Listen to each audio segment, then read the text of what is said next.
trivialize, right? You trivialize, you suppress, you repress the information of the past. You try to downplay that information. You try to move beyond it and say, okay, well, it was in the past, you know, it happened. I recognize it was a horrific act. Can we move on? And what McCarthy says, and I agree with him 100% at this first level, is that that's wrong, right? It's more than just turning a blind eye to the atrocities.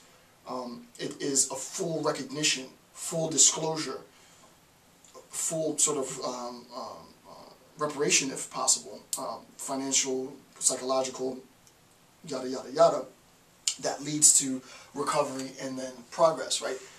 So there's a positive way to do it, but the negative way is, listen, I want to preserve my identity as whatever that identity might be. This thing in the past is affecting my identity now. I need to do whatever I can to disassociate myself with that negative aspect in my past, or in the past of the history of the nation, so that I can move on. The problem is, without fully acknowledging the severity and the significance of the atrocity, you are bound to sort of repeat, it's cliche, but you're bound to repeat the same errors. And he uses this idea to do sort of a correlation theoretical analysis between Nazi Germany and United States Reconstruction, antebellum, post-Reconstruction South, right, and North, right? United States pretty much in its race relations. And we know race relations in the United States is a super, super heavy topic.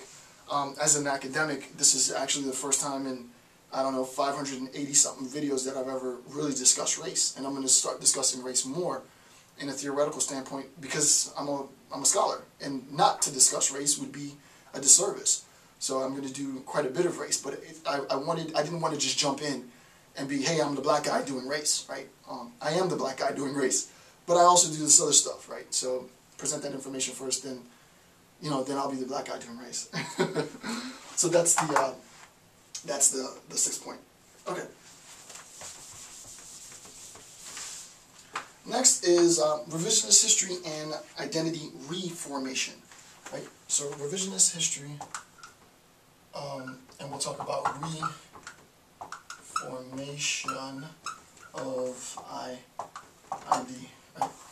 Identity reformation, right? How do we talk about identity reformation? Remember, I said there's a negative context to identity reformation, but there's a positive context to identity reformation. German citizens, German population, rightfully so, want to get past the stigma of being associated as individuals and as a nation with the Nazi Party, right? So it's like, listen, it's 2011, we're not Nazis. We don't want to be identified with Nazis. It's not funny to, you know, to associate all Germans with the National Socialist Party, right? So what do? How do we reform our identity, right? In a positive sense, not in this negative sense. Well, let's look at this process of identity reformation within the context of this notion of revisionist history. There's an attempt to, quote, reshape public memory and thus German self-understanding, right? There has to be an attempt, and public memory becomes a technical term, right? We look at public, right? We look at public memory as significant, right? This idea of public memory is of utmost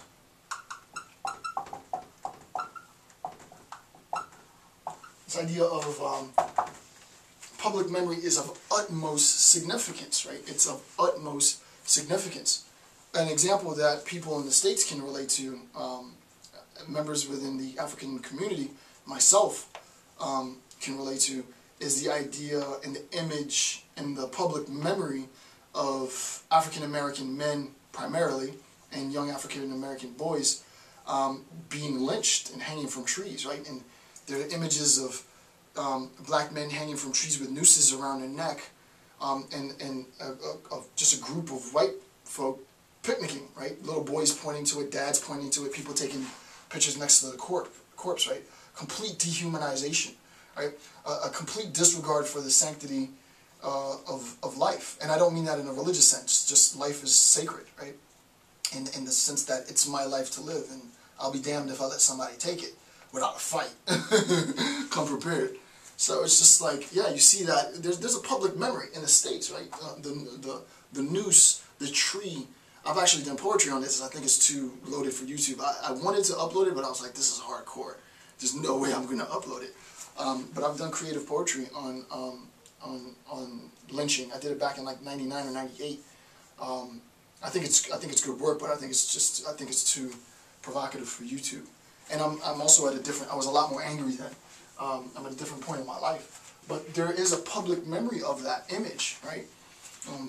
What we need to do is recognize that that image needs to be addressed. That memory has to be addressed. And it's not my memory. It's not his memory or her memory. It's not even just black people's memory. It's our collective memory of that atrocity. And those atrocities that need to be addressed. And there's nothing that we can do to change the facts of the past. The facts are there. How we make sense of those facts, how we use those facts, and the significance of that particular point in time to reshape and restructure our politics, our social relations, our cultural relations is of utmost significance. So we are always in this process of reshaping public memory.